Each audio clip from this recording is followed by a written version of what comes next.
Growing up, the echoes of my childhood were not filled with the usual laughter and untroubled days. Instead, they were shadowed by the grief and adjustments my family had to make after my father's death. I was just 6 years old then, a time when the intricacies of life and death were too complex for me to fully grasp. My sister, Abby, was 9 and my brother, Ethan, was 11. We watched as our mother, enveloped in her sorrow, tried to piece together a semblance of normalcy for us. A few years passed, and life began to take on a rhythm again. That was until my mother met Rhett. He entered our lives under the pretense of a handyman, called from a faded page in the yellow pages to fix a broken sink. What started as a professional encounter slowly morphed into something more personal, and before long, they were dating. The initial days of their relationship seemed to bring a new light into my mother's eyes, a spark that had been dim since my father's passing. It wasn't long before she was pregnant, and the decision to move to a bigger house to accommodate everyone seemed the next logical step. We left the familiarity of our town for a small village, a place so remote and insulated that it felt like stepping back in time. The village was tiny, home to about 200 people, nestled far from the nearest town, a good 10-minute drive away at least. Life in the village was quaint, but the isolation only magnified the reality we came to face about Rhett. It turned out he was not the man he had presented himself to be. His past was marred by a 4-year prison sentence for armed robbery, an alarming revelation given its rarity in Scotland, and a history peppered with violence and enemies. Despite these red flags, my mother, perhaps blinded by love or the fear of being alone again, chose to stay with him. Her decision was against the advice of her sister and all cautionary instincts.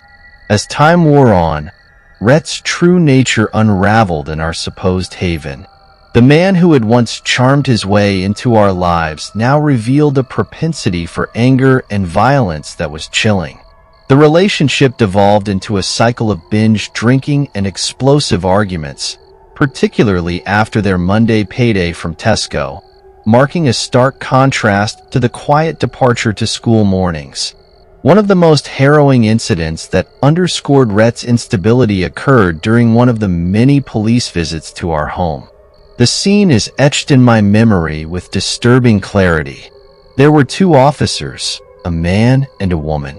The female officer was with Rhett in the kitchen, trying to assess the situation when her screams shattered the tense air. We all rushed to see what had happened, only to find Rhett on the floor, a knife by his side, his wrist bleeding profusely. He had slit his own wrists right in front of her, a desperate and shocking act that none of us were prepared for. The officer, new and undoubtedly shaken, had not expected such a violent reaction from a domestic call in our quiet village. Rhett's possessiveness over my mother grew progressively worse. He was suffocatingly protective, insisting on accompanying her everywhere and manipulating her diet to make her less appealing to other men. His insecurity was further triggered by any reminder of her past life with my father, particularly photos or mentions of him. The tension culminated one fateful night that started innocuously at my aunt's house, where we were watching old home videos. One particular video of my parents together at the beach, sharing a simple kiss, sent Rhett into a silent fury. The drive home was tense, the air thick with his unspoken anger. That night, after my mother returned from her karate class, Rhett's fury erupted like never before.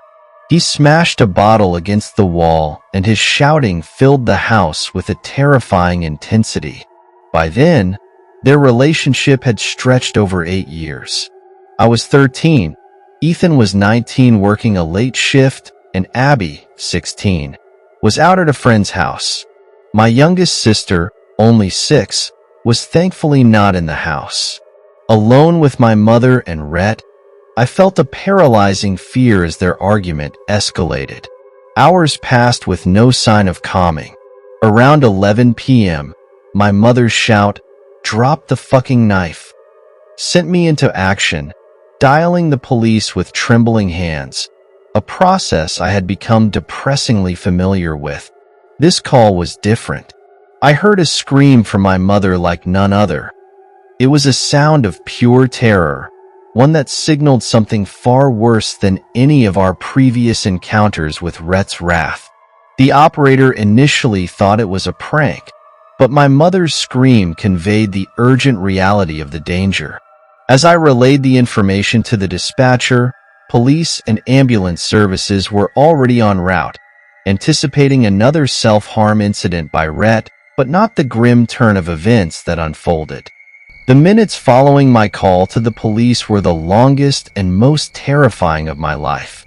As I hid in my room, the fear and panic cemented into a cold resolve.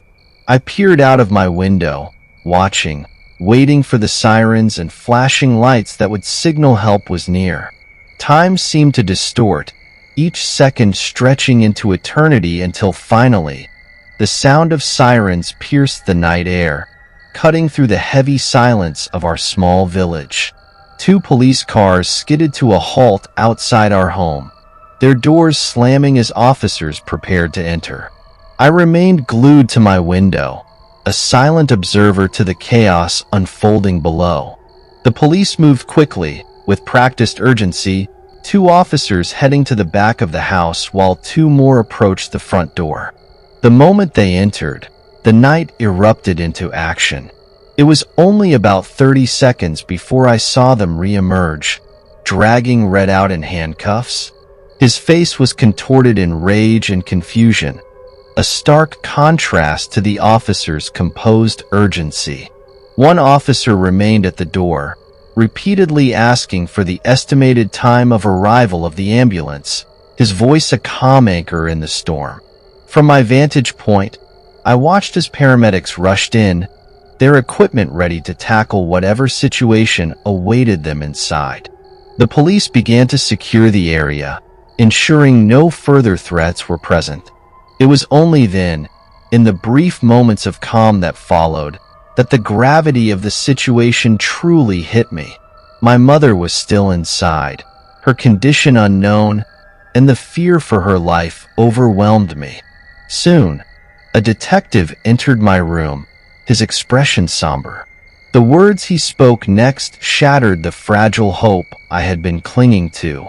"Your mother was pronounced dead at the scene," he informed me gently, yet the gentleness of his words couldn't soften the blow.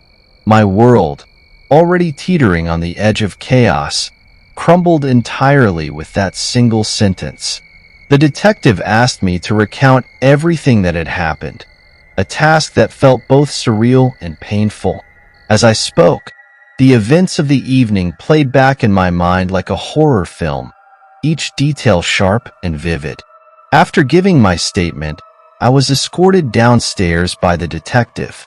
The hallway was lined with officers, their hats held to their chests in a gesture of respect as I passed. Their solemn faces reflected the gravity of what had occurred, their usual stoicism replaced by a shared grief for the tragedy that had unfolded in our home.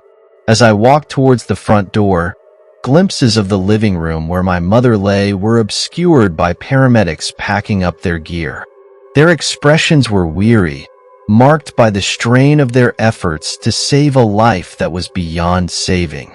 The scene outside was chaotic yet contained, with police and emergency vehicles blocking the road, ensuring no one could disturb the grim proceedings. Rhett was taken away to face the consequences of his actions, his future now a series of court dates and prison cells. The man who had brought so much turmoil and destruction to our lives would no longer be able to harm anyone else. But the relief of his arrest did little to soothe the pain of loss. My mother, the center of our family, was gone, her life cut tragically short by the very person who should have cherished and protected her. The community was in shock, the quiet streets of our village now the backdrop for a story of domestic horror. Neighbors who had once smiled and waved now looked on with expressions of sorrow and disbelief. The police maintained a vigil around our home, a stark reminder of the violence that had occurred within its walls. In the days that followed, I stayed with relatives, the familiar walls of my home now a place of nightmares. The process of grieving was tangled with legal proceedings and media attention. Each day, a barrage of reminders of the night that changed everything. Years have passed since that fateful night, but the echoes of the past still linger. I've learned to navigate life with a resilience forged by tragedy. The lessons are hard-earned. The importance of listening to warning signs, of seeking help when situations feel beyond control, and of never ignoring the gut feelings that whisper warnings. My hope in sharing this story is not just to recount the horrors of that Christmas season, but to encourage others to seek help if they find themselves in similar situations. No one should have to endure what my family did, and no one should have to mourn a life lost to preventable violence. As I look back, the memories are a mixture of pain and strength, a reminder of both the darkest and most resilient parts of human nature. My journey forward is dedicated to those who suffer in silence, to the memories of those lost, and to a future where such tragedies are relics of the past, not realities of the present.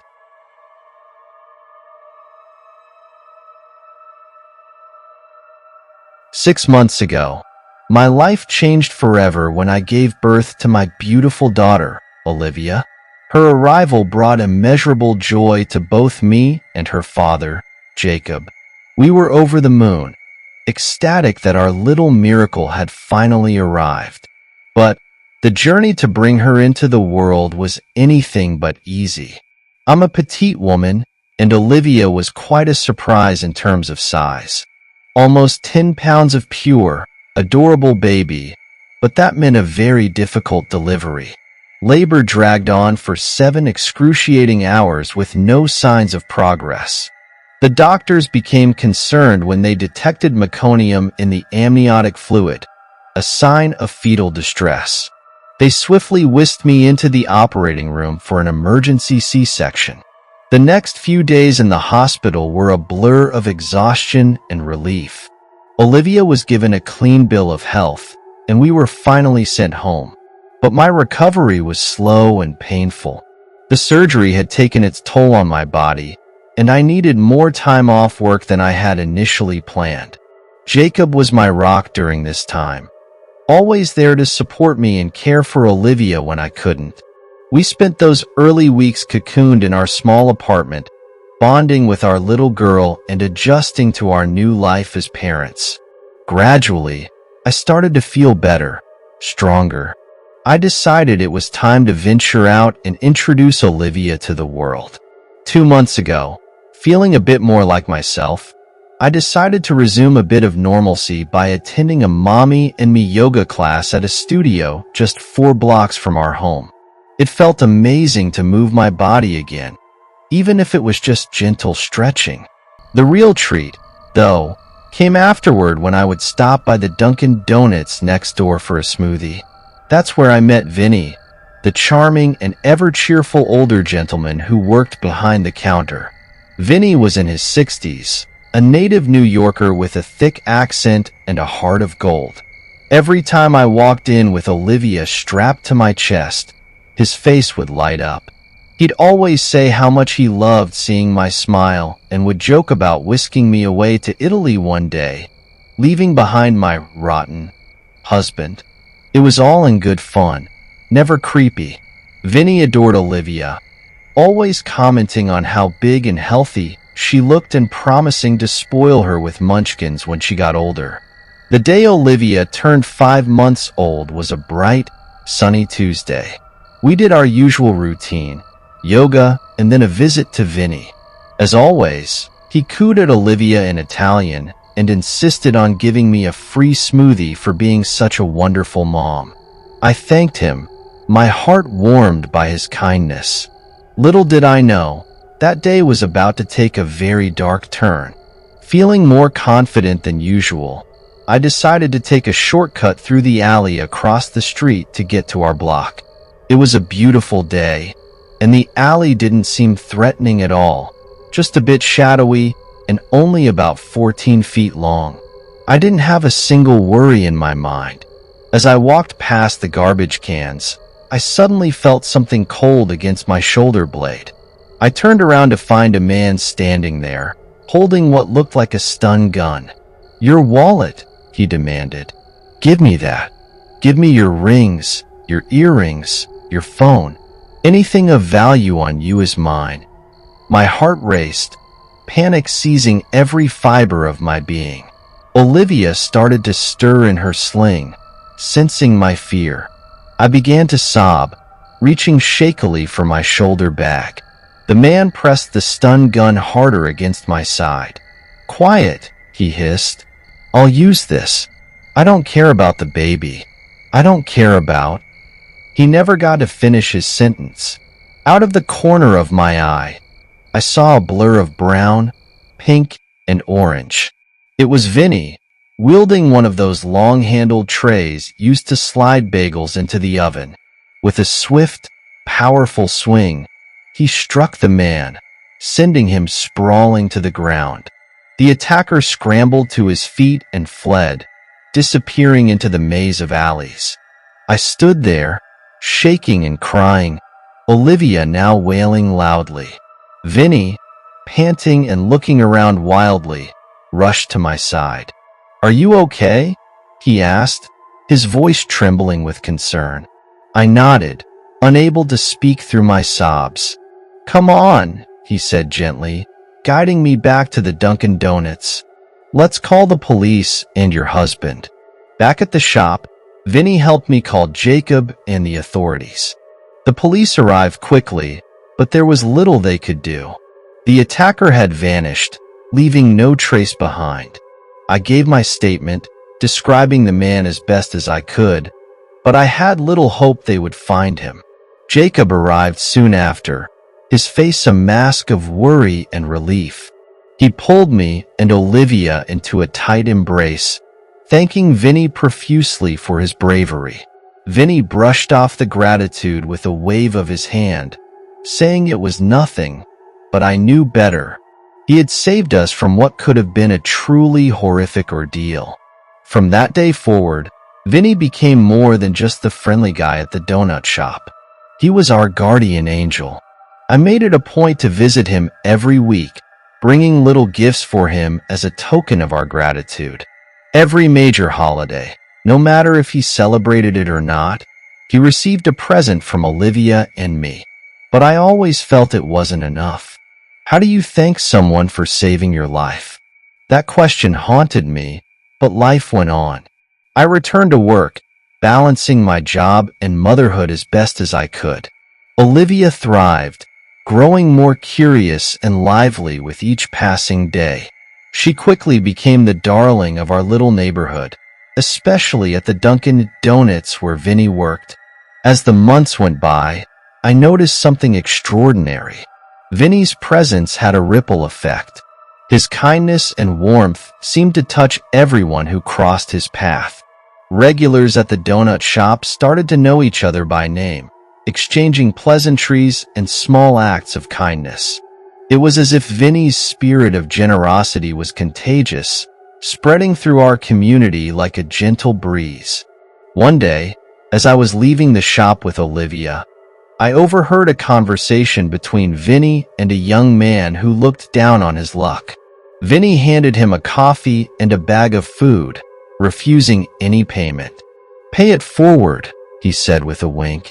The young man's face lit up with gratitude, and I felt a swell of pride knowing that this remarkable man was part of our lives.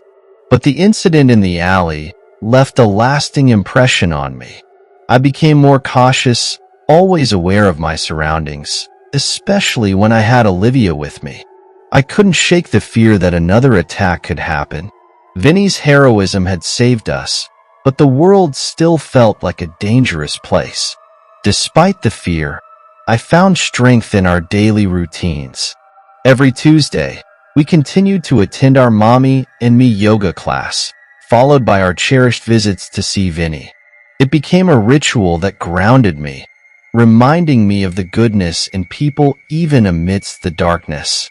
One particularly rainy Tuesday, Olivia and I arrived at the donut shop soaked to the bone. Vinny greeted us with a warm smile and immediately handed me a towel. "You two look like drowned rats," he teased, his eyes twinkling with amusement. I laughed, grateful for his lightheartedness. "It's a deluge out there," I replied, wrapping the towel around Olivia to dry her off. Vinny prepared our usual order, a smoothie for me and a small cup of warm milk for Olivia. As we settled at our favorite table, he joined us, bringing a plate of freshly baked cookies. "For the little one," he said, placing the plate in front of Olivia. Her eyes widened with delight, and she reached for a cookie with chubby fingers. I watched her, my heart swelling with love. These moments, these simple acts of kindness, were what made life beautiful. As we chatted, Vinny shared stories of his youth in Italy, painting vivid pictures of a place I'd only dreamed of visiting. His tales were filled with laughter and nostalgia, and I could see the joy in his eyes as he spoke. It was clear that Vinny had lived a rich, full life, and I was grateful for the opportunity to share in his memories. The rain continued to pour outside, but inside the donut shop, it was warm and cozy.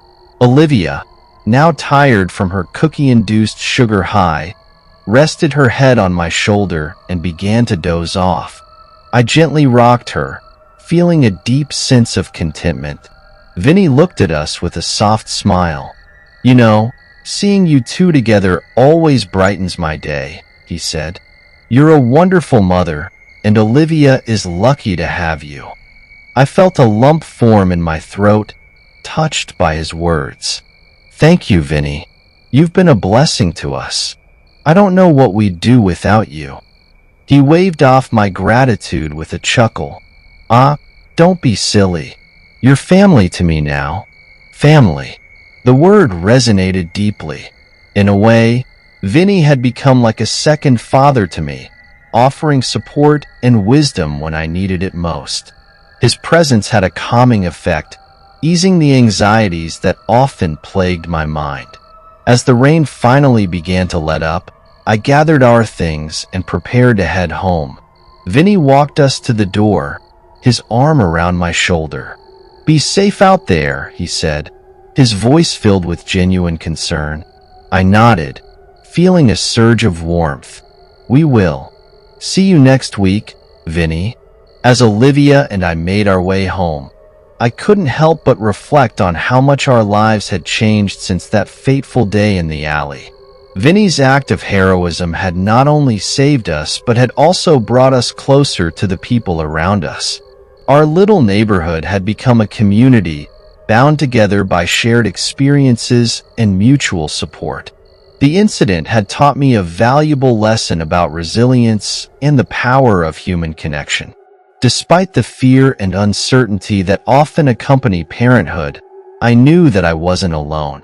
With people like Vinny in our lives, I felt a renewed sense of hope and optimism. As the months continued to pass, Olivia grew more curious and adventurous, always eager to explore the world around her. Her laughter and playful spirit were constant reminders of the joy and beauty in everyday moments. And through it all, Vinny remained a steadfast presence, always ready with a kind word or a helping hand. One crisp autumn morning, as we made our way to the donut shop, I noticed a new flyer in the window. It advertised a community event, a neighborhood block party organized by none other than Vinny himself. The flyer promised games, food, and fun for all ages, and I felt a surge of excitement at the thought of coming together with our neighbors to celebrate. The day of the block party arrived, and the streets were filled with the sounds of laughter and music. Families and friends gathered, sharing stories and enjoying the festivities. Vinny was in his element, greeting everyone with his trademark smile and infectious energy. Olivia and I spent the day playing games and sampling the delicious food.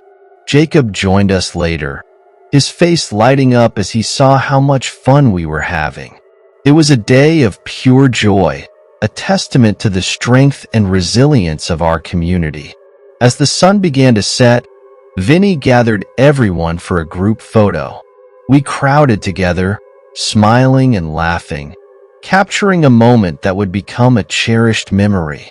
As the camera clicked, I felt a deep sense of gratitude for the people who had become like family to us. That night, as I tucked Olivia into bed, I reflected on the journey we had been on. From the challenges of motherhood to the fear of the alley attack, we had faced it all with the support and love of our community. And at the heart of it all was Vinny, our guardian angel, whose kindness had brought us together and made our world a better place.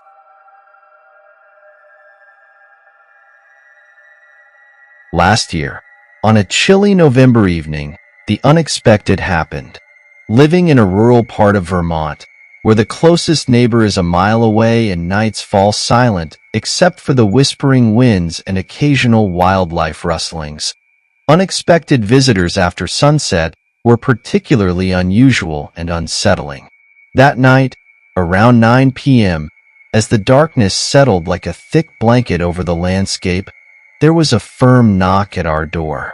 I remember the moment vividly. The old clock in the hallway had just chimed 9 times, echoing through the quiet house like a forewarning. My mom and I were settled in the living room. She was knitting, a way to unwind after a long day of work at the local clinic, and I was deep into a book, lost in another world. The sudden knock jerked us both back to reality, and a strange tension filled the air. "Stay here," my mom whispered, her voice low and cautious as she set her knitting aside and stood up. The way she looked over her shoulder at me, her brow furrowed with worry, sent a chill down my spine.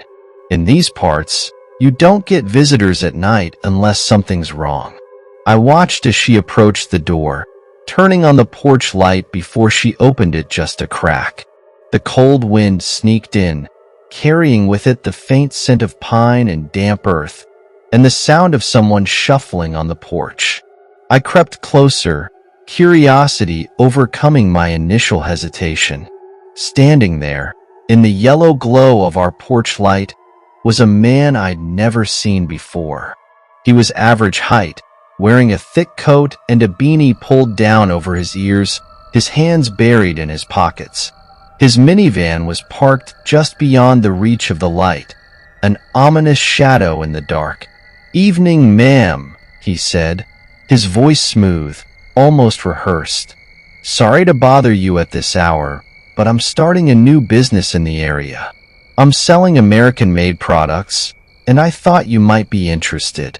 He smiled, but the smile didn't reach his eyes, which darted nervously behind his spectacles. My mom nodded, polite but distant. "That's unusual timing for a sales visit," she said, her tone edged with skepticism. "What are you selling?" "Just some household essentials, things every home needs," he replied, his gaze shifting toward the darkness behind him. He then handed her a Clorox container, claiming it as a free sample. While he spoke, my mom held the door with one hand, her other hand resting out of sight against the door frame. I knew she was close to the panic button we'd installed after a spate of burglaries in the county last summer. "Thank you, but we're not interested," she said firmly, trying to close the door. "Wait, I also have vacuum cleaners," he quickly added, and turned as if to fetch something from his vehicle. As he walked towards the minivan and opened the back, the interior light revealed not just empty space expected of a delivery vehicle, but 5 other men sitting inside, their faces obscured and still. That sight alone was enough to confirm the sinking feeling in my gut. "Go get your phone," my mom hissed without turning her head, her voice urgent. Panic clawed at my chest as I dashed to my room, my heart pounding so loudly I could barely hear my own thoughts. I scrambled on my desk, overturning books and papers, but my phone was nowhere to be found. Desperation mounting, I grabbed the hunting knife I kept in my drawer, a souvenir from a camping trip, never meant for something like this. Clutching the knife, I returned to the hallway, staying out of sight, ready to defend my mom if those men decided to force their way in. I could hear my mom's voice, firmer now. "I'm calling the cops. Get off my property now." There was a tense pause, the kind that stretches out like a taut wire ready to snap. Then the sound of hurried movements, the slamming of the minivan door, and the gravel flying as the vehicle sped away from our driveway, disappearing into the night as suddenly as it had appeared. My mom slammed the door shut, locking it swiftly before turning to me, her face pale but composed. "Are you okay?" she asked, rushing over to me, her eyes scanning me for any sign of harm. "Yeah, I'm fine, Mom," I managed, the adrenaline beginning to ebb, leaving a shaky relief in its wake. We didn't say much after that. We didn't need to. The danger had passed, but the shadow of it lingered, a silent acknowledgement that our quiet life could be shattered so quickly and unexpectedly. We spent the rest of that evening in a kind of heightened alertness, every small noise from outside setting us on edge. The police arrived about 20 minutes after the minivan had sped off. They took our statements and promised to increase patrols in the area, but it was little comfort. The feeling of vulnerability, once a stranger to our sturdy, secluded home, had settled in like an unwelcome guest. In the days that followed, the incident became the talk of the town. Neighbors called to check on us, and some even stopped by, bringing casseroles and words of concern and comfort. It was heartening, the way the community came together, but the shadow of that night lingered in every conversation, in every cautious glance toward the window after dark. My mom and I took to double-checking the locks on the doors and windows each night, a new ritual that neither of us commented on but both felt the need for. We also installed a new security system, complete with cameras that faced every conceivable angle around the perimeter of our house.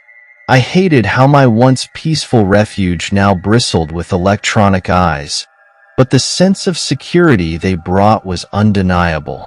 Weeks turned into months, and the fear gradually receded, tamed by the quiet routine of our lives. Winter gave way to spring, and the snow melted into the budding green of early growth. It was a Saturday morning, the air fresh with the promise of warmer days, and I was in the kitchen making coffee when I saw a police cruiser pull up the driveway. Officer Martinez stepped out, a familiar face by now. He'd been one of the officers who'd responded that night and had checked in on us a few times since. Today, though, he had a different look about him, something that told me he wasn't here just for a courtesy visit. "Morning," he greeted, tipping his hat as he always did. "Got a moment?" "Of course," I replied, leading him into the living room where my mom was already rising to meet us, a concerned look crossing her face. "We caught them," he said without preamble, his voice firm yet gentle. "The men in the van. They were picked up 2 counties over, involved in another scam. Got a bit too greedy, and a quick-thinking homeowner got their plate numbers." Relief washed over me, a wave so potent it nearly took my breath away. My mom let out a breath she seemed to have been holding for months, her shoulders sagging as the tension left them. "Will they?" she began, but couldn't finish. "They'll be charged for what they did here and in several other places. They won't be bothering you or anyone else for a good long while," Officer Martinez assured us. That news brought a closure we desperately needed. We thanked him profusely as he left, promising to keep us updated on the proceedings. Once he was gone, my mom and I sat down on the couch, the same one where we'd sat so many evenings since that night, often watching the shadows and listening for noises that never came. "It's over," I said quietly, not quite believing it myself. "Yes," she replied, taking my hand. "It's over." But even as we spoke, we knew some remnants of that fear would always remain. They'd be like the scars left after a wound heals, no longer painful, but forever a part of us.